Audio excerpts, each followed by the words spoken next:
Programme کے مقرر خصوصی، نگہ بلند سخن دل نواز جاں پرسوز کے مصداق، ایک ایسی شخصیت جو علم و ادب، ایک طرف علم و ادب سے آراستہ ہیں تو دوسری طرف زہد و تقوی اور قناعت و پرہیزگاری سے پیراستہ ہے، جو ایک طرف زینت درس و تدریس کے، جو ایک طرف درس و تدریس کی زینت ہے تو دوسری طرف وہی زمانے کی نبض شناس بھی، جو ایک طرف ایک بڑے ادارے کے دارالعلوم ندوۃ العلماء جیسے ادارے کے مبلغ ہیں تو وہیں ہم جیسے چھوٹوں کے لیے بہت مشفق اور مہربان بھی۔ میں زیادہ کچھ نہ کہتے ہوئے بس اتنا کہنا مناسب سمجھوں گا، تیرے بغیر رونق دیوار و در کہاں، تیرے بغیر رونق دیوار و در کہاں، شام و سحر کا نام ہے شام و سحر کہاں، اور یہ رتبہ بلند ملا جس کو مل گیا، یہ رتبہ بلند ملا جس کو مل گیا، ہر مدعی کے واسطے دار و رسن کہاں۔ میری مراد شہباز خطابت، مقرر حردر عزیز، مقرر شیریں بیاں، دارالعلوم ندوۃ العلماء کے مبلغ حضرت مولانا مفتی آفتاب صاحب خیر آبادی دام ظلہ العالی ہیں۔ میں حضرت والا سے بڑے ادب کے ساتھ درخواست کرتا ہوں کہ تشریف لائیں اور اپنے مواعظ حسنہ سے سامعین کی قلوب کو منور۔ اعوذ باللہ من الشیطان الرجیم، بسم اللہ الرحمن الرحیم، الحمد للہ نحمده ونستعینه ونستغفره ونؤمن به ونتوکل علیہ ونعوذ باللہ من شرور انفسنا ومن سیئات اعمالنا،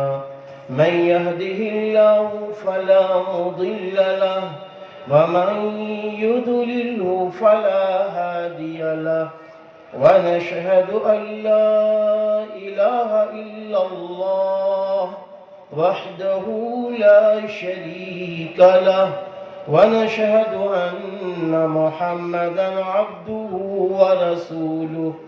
وصلى الله عليه وسلم تسليما كثيرا كثيرا، أما بعد، قال الله عز وجل: أعوذ بالله من الشيطان الرجيم، يا أيها الذين آمنوا اتقوا الله حق تقاته ولا تموتن إلا وأنتم مسلمون، وقال الله تبارك وتعالى: ولا تهنوا ولا تحزنوا وأنتم الأعلون إن كنتم مؤمنين، وقال الله تبارك وتعالى: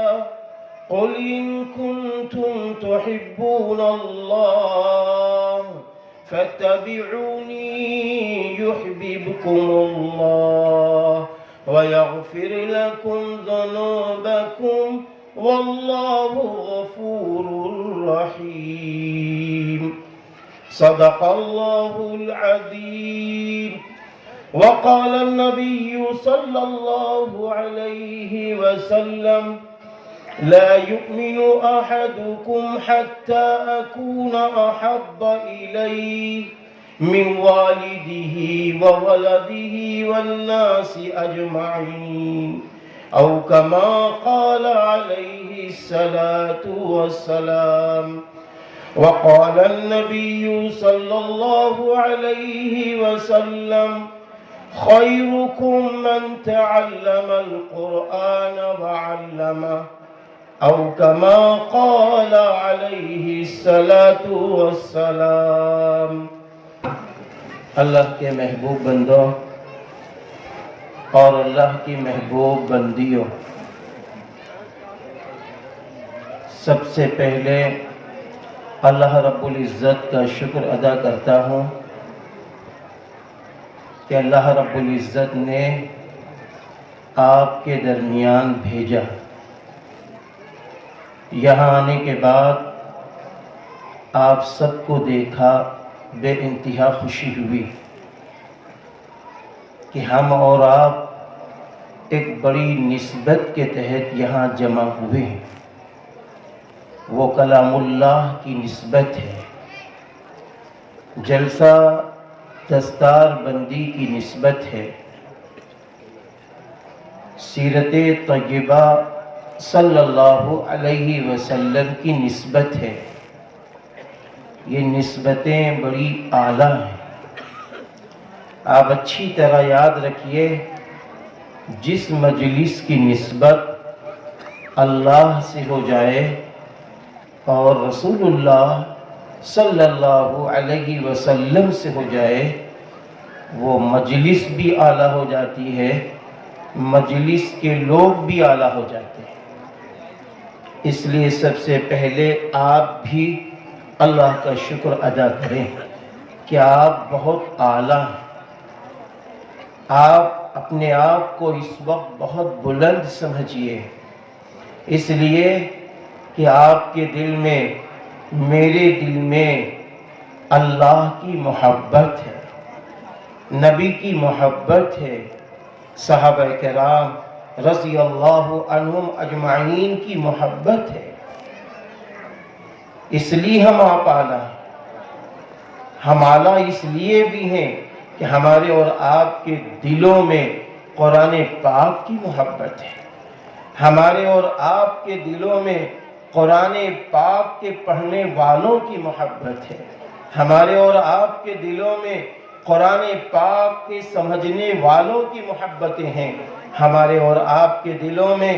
رسول اللہ صلی اللہ علیہ وسلم کی سیرت طیبہ بیان کرنے والوں کی محبت ہے، ہمارے اور آپ کے دلوں میں جو وہ اشعار جن کو سیرت طیبہ سے جوڑا جائے، وہ اشعار جن کو حضور اکرم صلی اللہ علیہ وسلم کی نسبت سے جوڑ دیا جائے، وہ اشعار پڑھنے والا شاعر جب وہ اشعار پڑھے ہمیں اس سے محبت ہے، ہمیں اس سے محبت ہے، اس لیے ہم آپ بلند ہیں، ہم آپ بلند ہیں۔ ہم بلند اس لیے نہیں ہیں کہ آج ہم تعداد میں زیادہ ہیں، ہم بلند اس لیے نہیں ہیں کہ ہم افراد میں زیادہ ہیں، ہم بلند اس لیے نہیں ہیں کہ ہم مال والے ہیں، ہم بلند اس لیے نہیں ہیں ہم اچھی جائیداد والے ہیں، ہم بلند اس لیے ہیں کہ ہم آپ ایمان والے ہیں، ہم آپ ایمان والے ہیں۔ آپ کو معلوم ہے اللہ رب العزت نے صاف صاف فرما دیا ہے وَلَا تَهِنُوا وَلَا تَحْزَنُوا وَأَنْتُمُ الْأَعْلَوْنَ إِن كُنتُم مُؤْمِنِينَ۔ اللہ فرما رہے ہیں اور ہمت مت ہارو، ہمت مت ہارو، اللہ تعالیٰ فرما، اور غم مت کرو،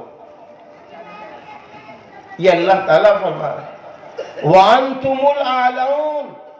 اور تم ہی بلند ہوگے، ان کنتم مؤمنین، اگر تم مومن ہو۔ یہ بات ذہن و دماغ میں بٹھا لیجئے، اچھی طرح یہ بات ذہن و دماغ میں بٹھا لیجئے، ہماری کامیابی کا فیصلہ ایمان سے جڑ کر ہے، اور ہماری اور آپ کی ناکامی کا فیصلہ بھی ایمان سے کٹ کر ہے۔ آج ہم سے یہ نہیں کہا جا رہا ہے، ہم سے یہ نہیں کہا جا رہا ہے کہ آپ دنیا کی اس ترقی تک نہ جائیے، ہم سے یہ بتایا جا رہا ہے کہ آپ کو مال بھی کمانا ہے، ہم سے یہ بتایا جا رہا ہے کہ ہمیں ترقی بھی کرنی ہے، ہم سے یہ کہا جا رہا ہے کہ اپنے بیٹوں کو ڈاکٹر بھی بنانا ہے، ہم سے یہ کہا جا رہا ہے انجینئر بھی بنانا ہے، پروفیسر بھی بنانا ہے، ہم سے یہ کہا جا رہا ہے کہ اپنے بچوں کو دکاندار بھی بناؤ، اپنے بچوں کو آگے سیاسی رہنما بھی بناؤ، لیکن ہم سے یہ کہا جا رہا ہے، یہ مطالبہ کیا جا رہا ہے کہ سب سے پہلے مومن بناؤ، سب سے پہلے مسلم بناؤ، سب سے پہلے اللہ کا محبوب۔ اگر آج ایمان ہمارے پاس ہے تو سب کچھ ہے، اور اگر ایمان نہیں، ایمان والی طاقت نہیں، ایمان والی فکر نہیں، ایمان والی سوچ نہیں، تو یاد رکھنا غزوہ حنین میں یہ فیصلہ اللہ تعالیٰ نے دکھا دیا ہے کہ غزوہ حنین جہاں ہماری تعداد زیادہ ہے، غیروں کی تعداد کم، لیکن کیا ہوا؟ دل میں ایک بات آ گئی، دل میں ایک بات آ گئی کہ ہم تعداد میں زیادہ ہیں اور وہ تعداد میں کم ہیں۔ دوسرے، ایک چھوٹی سی سنت رسول اللہ صلی اللہ علیہ وسلم کی مسواک چھوٹ گئی، ادھر نیتیں بدلی، ادھر نبی کی سنت چھوٹی، نبی کا طریقہ چھوٹا، تو اس کا رزلٹ کیا نکلا کہ تعداد افراد زیادہ ہونے کے باوجود اللہ تعالیٰ نے شکست دکھا دی۔ اللہ تعالیٰ نے دکھا دیا کہ دیکھو، تعداد کی بنیاد پر فتح نہیں کر سکتے ہو، تعداد کی بنیاد پر کامیاب نہیں ہو سکتے ہو، تمہاری کامیابی ایمان کی بنیاد پر ہے، اخلاص کی بنیاد پر ہے، تقوی کی بنیاد پر ہے، تمہاری کامیابی رضا الہی کی بنیاد پر ہے۔ ہم کو یہ درس دیا گیا تھا، ہمارے اور آپ کے پیغمبر رحمت للعالمین حضرت محمد عربی صلی اللہ علیہ وسلم نے صحابہ کرام رضی اللہ عنہم اجمعین کو یہ پیغام دیا تھا، اور ایک ایک صحابی کی ایسی تربیت کی گئی تھی کہ تمہارے نزدیک دنیا کی بلندی نہیں ہے، تمہارے نزدیک جو بلندی ہے وہ آخرت کی ہے، تمہارے نزدیک جو سب سے قیمتی چیز ہے وہ ایمان ہے، وہ ایمان ہے۔ ایمان کو بچانا ہے، ایمان کو بچانا ہے، اور یاد رکھنا، جب یہ ایمان بچے گا تو عزت ملے گی، جب یہ ایمان بچے گا بلندی ملے گی، جب یہ ایمان بچے گا اللہ کی مدد آئے گی۔ اللہ تعالیٰ نے فرمایا ہے، ان تنصروا اللہ ینصرکم، اگر تم اللہ کی مدد کرو گے وہ اللہ تمہاری مدد کرے گا۔ کیا ہے اللہ کی مدد؟ کیا اللہ ہماری مدد کا محتاج ہے؟ اللہ کی مدد یہ ہے کہ اے لوگوں، اللہ نے جو نعمتیں تمہیں دی ہیں، اللہ نے جو عزتیں تمہیں دی ہیں، اللہ نے جو بلندیاں تمہیں دی ہیں، اللہ نے جو اولادیں تمہیں دی ہیں، اللہ نے جو مال تمہیں دیا ہے، یہ مال، یہ اولادیں، ان میں سب سے پہلی چیز جو داخل کرو وہ ایمان داخل کرو، وہ ایمان داخل کر دو۔ بتا دو اپنی نسلوں کو، بتا دو اپنی اولادوں کو، تمہاری کامیابی اس میں ہے کہ تم مومن کامل بنو، تمہاری کامیابی اس میں ہے تم متقی بنو، تمہاری کامیابی اس میں ہے تم مخلص بنو، تمہاری کامیابی اس میں ہے کہ تم تواضع والے بنو، تمہاری کامیابی اس میں ہے کہ تم بڑوں کا اکرام کرنے والے بنو، تمہاری کامیابی اس میں ہے تم چھوٹوں پہ شفقت کرنے والے بنو، تمہاری کامیابی اس میں ہے کہ تم سچ بولنے والے بنو، تمہاری کامیابی اس میں ہے کہ تم جھوٹ سے بچنے والے بنو، تمہاری کامیابی اس میں ہے کہ اللہ کے گھر کو آباد کرنے والے بنو، تمہاری کامیابی اس میں ہے کوئی مسئلہ درپیش ہو جائے پہلے اللہ کے آگے سجدہ ریز ہو جاؤ اور ہاتھ اٹھا کر کہو، سجدے میں جا کے کہو، جس طرح حضرت ابو بکر صدیق رضی اللہ عنہ نے دیکھا تھا۔ کس موقع پر؟ رسول اللہ صلی اللہ علیہ وسلم غزوہ بدر کے موقع پر آپ صلی اللہ علیہ وسلم سجدہ ریز ہو گئے تھے اور یوں فرما رہے تھے، اے میرے اللہ، آج یہ جماعت اگر ہلاک ہو گئی تو اس دھرتی پہ تیرا نام لینے والا کوئی نہ رہے گا۔ تو آپ کو یہ کہنا ہوگا کہ اے میرے اللہ، میں تیرے نام پر چلتا ہوں، میں تیرے نام پر جیتا ہوں، مشکل کشا تو ہے میرا، پالادھار تو ہے میرا، رزاق بھی تو ہی ہے، تو ہی مجھے بیٹیاں دیتا ہے، تو ہی مجھے بیٹے دیتا ہے۔ اے اللہ، میں تجھ سے مانگ رہا ہوں رحمت کی بھیک، بخشش کی بھیک، ایمان کی بھیک، تقوی کی بھیک، اور پھر تجھ سے مانگ رہا ہوں دنیا میں عزت کی بھیک، دنیا میں شہرت کی بھیک، دنیا میں وہ بھیک مانگ رہا ہوں جس بھیک کو پا کر دنیا بھی اچھی بن جائے اور مرنے کے بعد کی زندگی بھی اچھی گزر جائے۔ میرے بھائیوں، ہر ماں کو، ہر باپ کو یہ درس اپنے بچوں کو دینا ہوگا، یہ دینا ہو، اور اسی درس کو سامنے رکھ کر اپنی زندگی گزارنی ہوگی۔ اللہ تعالیٰ نے خود فرمایا ہے، یا ایھا الذین آمنوا قوا انفسکم واہلیکم نارا وقودها الناس والحجارہ۔ اے ایمان والو، اپنے آپ کو، اپنے اہل و عیال کو جہنم کی آگ سے بچاؤ جس کا ایندھن انسان اور پتھر۔ ہم سے دو مطالبے ہیں، اگر ہم باپ ہیں، اگر ہم بڑے ہیں تو مطالبہ ہے کہ تمہیں بھی جہنم سے بچنا ہوگا اور بچانا بھی ہوگا، بچانا بھی ہوگا۔ آج خالی یہی نہیں مطالبہ ہے کہ بچو، نہیں، بچنا بھی ہے، بچانا بھی ہے، بچنا بھی ہے، بچانا بھی ہے۔ ایک باپ نے اپنے بیٹے سے یہ بات کہی، بیٹا جہنم کی آگ سے بچنا ہے، تو وہ بیٹا خاموش بیٹھا رہا۔ بڑا تیز بچہ تھا، اس نے چاروں طرف دیکھا اور اٹھ کے اپنے روم میں بھی گیا، کچن میں بھی گیا، اور اس کے بعد آ کے کہتا ہے،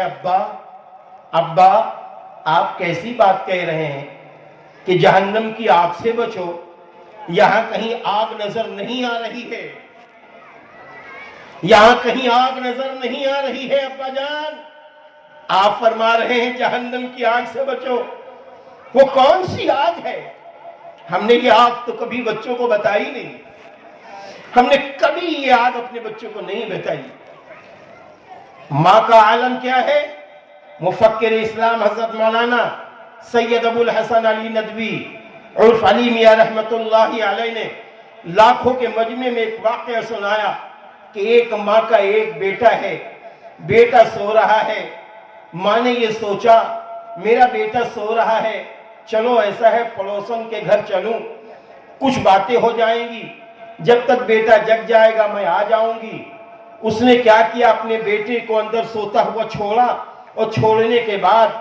ماں نے باہر سے کنڈی لگائی اور پڑوسن کے گھر چلی گئی۔ اب جب پڑوسن کے گھر گئیں تو پڑوسن نے چائے وائے کا انتظام کیا، اب تھوڑی سی دیر ہونے لگی، کہا مجھے چلنے دو، مجھے چلنے دو۔ کہا کیوں؟ کہا میرا بیٹا سو رہا تھا، میں باہر سے کنڈی لگا کر آئی ہوں۔ تو پڑوسن نے کہا اس میں کوئی اس کی بات نہیں ہے، بچہ اگر اٹھے گا باہر تو نہیں جائے گا۔ نہیں نہیں مجھے جانے دو۔ ارے نہیں سنو، بیٹھو، کہیں نہیں جائے گا۔ نہیں نہیں، ماچس بھی وہاں قریب میں رکھی ہوئی ہے، کہیں ایسا نہ ہو میرا بیٹا ماچس ہی اٹھا لے اور میرا بیٹا کہیں ماچس جلا دے تو وہ جل جائے گا۔ آخر کار وہ ماں جلدی جلدی آئی، گھر میں داخل ہوئی، بچہ سو رہا تھا۔ مفکر اسلام حضرت مولانا علی میاں رحمت اللہ علیہ نے فرمایا کہ اے لوگوں، اس ماں کو دنیا کی آگ اتنی زیادہ اہم لگ رہی ہے، اس ماں کو دنیا کی آگ اتنی زیادہ اہم لگ رہی ہے، جبکہ یہ دنیا کی آگ 70 پانی سے دھلی ہے، جبکہ یہ دنیا کی آگ جہنم کی آگ کا 70واں حصہ ہے، 70واں حصہ ہے۔ اے لوگوں، مفکر اسلام رحمت اللہ علیہ نے فرمایا اے کاش کی یہ ماں جاگ کے یہ کہتی، کاش کی یہ ماں جاگ کے یہ کہتی مجھے جلدی جانے دو، میں اپنے بچے کے سامنے ایمان کی گفتگو کروں گی، اپنے بچے کو بتاؤں گی میرے لال جھوٹ بولنے سے اللہ ناراض ہو جاتا ہے، میں اپنے بچے کو بتاؤں گی اگر یہ ایمان کی دعوت دینے کے لیے جاتی تو اس کا بچہ دنیا کی آگ کیا ہے جہنم کی آگ سے بچ جاتا، جہنم کی آگ سے بچ جاتا۔ لیکن افسوس در افسوس آج جہنم کی آگ کا علم نہ ماں نے دیا ہے نہ باپ نے دیا ہے، تو ایک بیٹا اپنے باپ سے اس وقت یہ کہتا ہے ابو جان یہ بتائیے، ابا جان یہ بتائیے، ہم نے چاروں طرف دیکھ لیا کہیں آگ نظر نہیں آ رہی ہے، کہیں آگ نظر نہیں آ رہی ہے۔ تو اس باپ نے جو جواب دیا وہ سننے کے لائق ہے، فرمایا میرے لال سن لے، اگر ایمان کی روشنی میں تیری زندگی نہ گزری، اسلام کی روشنی میں تیری زندگی نہ گزری، میرے لال تو اگر جھوٹ بولتا رہا، میرے لال اگر تو اسی طرح غیبتیں کرتا رہا، میرے لال اگر پڑوسیوں سے لڑتا رہا، میرے لال سنتوں کو چھوڑ کر رسموں کو زندہ کرتا رہا، میرے لال سنتوں کو چھوڑ کر بدعات کی طرف بڑھتا رہا، میرے لال اگر تو نے نبی کی محبت دل میں نہ بٹھائی، میرے لال اگر تو نے صحابہ کی محبت دل میں نہ بٹھائی، صحابہ کے چہیتوں کی محبت دل میں نہ بٹھائی، میرے لال سن لے، اگر تو آج دنیا کے اندر اللہ کی نافرمانی کے ساتھ اللہ کے پاس چلا گیا تو میرے لال اتنی خطرناک آگ ہے، اتنی خطرناک آگ ہے کہ میرے لال تو دیکھ بھی نہ سکے گا۔ میرے لال ان باتوں کے پیچھے آگ چھپی ہے، اللہ کی نافرمانی کے پیچھے آگ چھپی ہے۔ تو وہ بچہ دوڑتا ہوا جاتا ہے، کہتا ہے ماں آج تو ابا جی کوئی دوسری آگ کے بارے میں بتا رہے ہیں، آج تک آپ نے مجھ سے نہیں بتایا وہ آگ، ابا بتا رہے ہیں کہ جھوٹ بولو گے تو وہ آگ ملے گی، ابا بتا رہے ہیں اماں آپ نے وہ آگ کے بارے میں کیوں نہ بتایا؟ وہ کون سی مائیں تھیں میرے بھائیوں؟ واقعہ آپ دیکھیے نا، حضرت سیدنا عبد القادر جیلانی رحمت اللہ علیہ، آپ سوچئے ایک آپ کی تاریخ میں ہے کہ آپ کی عمر 6 سال کی تھی، بعض حضرات نے فرمایا 14 سال کی عمر تھی، آپ علم دین کے لیے جا رہے ہیں۔ کہاں جا رہے ہیں؟ ایک قافلے کے ساتھ جا رہے ہیں۔ پہلے تو آپ نے اپنی ماں سے علم حاصل کیا ہے، اس کے بعد جا رہے ہیں۔ یاد رکھنا میرے بھائیوں، ماں نے کیا نصیحت کی تھی؟ ماں نے کہا میرے لال کلیجے سے لگایا، اور لگانے کے بعد کہا تھا میرے بیٹے کبھی جھوٹ نہ بولنا، بیٹے کبھی جھوٹ نہ بولنا۔ آپ اندازہ لگائیں، ماں نے ہی تو تربیت دی ہے، ماں نے ہی تو ایسی پرورش کی تھی، کہا بیٹے کبھی جھوٹ نہ بولنا، بیٹے کبھی جھوٹ نہ بولنا۔ تو کیا ہوا بیٹا؟ کہنے لگا اماں ہم کبھی جھوٹ نہیں بولیں گے، ہم کبھی جھوٹ نہیں بولیں گے اماں، آپ نے صحیح بات کہی ہے۔ اس کے بعد وہ قافلہ چل پڑتا ہے، آگے بڑھتے بڑھتے رات ہو جاتی ہے، سارے قافلے والے سو جاتے ہیں، اب ڈکیت آ جاتے ہیں، قافلے کو لوٹ رہے ہیں، اور سیدنا عبد القادر جیلانی رحمت اللہ علیہ ننھے منھے ہیں، آپ کی تلاشی لی، اور اس کے بعد کہا بیٹا کیا تیرے پاس کچھ ہے؟ ہاں میرے پاس تو اشرفیاں ہیں۔ تو وہ ڈکیت سوچا یہ بچہ ہے، یہ تفریح میں کہہ رہا ہے، ہم نے تو چیک کر لیا ہے، کہاں اشرفی اس کے پاس ہے؟ اچھا، اس کے بعد دوسرا بھی ڈکیت آتا ہے، وہ بھی چیک کرتا ہے، بیٹے تیرے پاس کچھ ہے؟ ہاں میرے پاس اشرفیاں ہیں۔ کہاں ہے دکھاؤ؟ کہ یہ دیکھو۔ وہ ڈکیت ایک دم کانپ گیا۔ اس کے بعد وہ اپنے بڑے کے پاس لے گیا، سردار کے پاس لے گیا، کہا آپ اس سے پوچھئے اشرفیاں۔ کہا بیٹے اشرفیاں کہاں ہیں؟ کہا یہ دیکھیے یہ اشرفیاں ہیں، ہاں یہ دیکھیے اشرفیاں ہیں۔ اچھا بیٹا یہ تم نے چھپایا کیوں نہیں؟ اگر تم چھپا لیتے تو تمہاری اشرفیاں بچ جاتی، چھپا لیتے تمہاری اشرفیاں بچ جاتی۔ تو معلوم ہے اس بچے نے کیا کہا تھا؟ کہا سنو سنو، میری ماں نے مجھ سے کہا تھا کہ بیٹا کبھی جھوٹ نہ بولنا، کیونکہ جھوٹ بولنے سے اللہ ناراض ہو جاتا ہے۔ ڈکیتوں کے سردار نے سب سے کہے لوگوں، یہ ننھا بچہ اپنی ماں کی فرما برداری میں جھوٹ نہیں بول رہا ہے، یہ ساری اشرفیاں دینے کے لیے تیار ہے۔ ہائے افسوس، ہم لوگ بڑے ہو کر آج کتنی برے کام کر رہے ہیں، چلو ہم سب توبہ کرتے ہیں۔ میرے بھائیوں، دارالعلوم ندوۃ العلماء کے ناظر عام حضرت مولانا سید محمد جعفر ندوی صاحب دامت برکاتہم نے فرمایا، ایک جگہ فرمانے لگے کہ سیدنا عبد القادر جیلانی رحمت اللہ علیہ کو جو مقام و مرتبہ ملا ہے بلندی کا، یہ اسی وقت سے بلندی کا مقام مل گیا جب صداقت کو انہوں نے سینے سے لگا لیا۔ آج یہ تعلیم ہم اپنے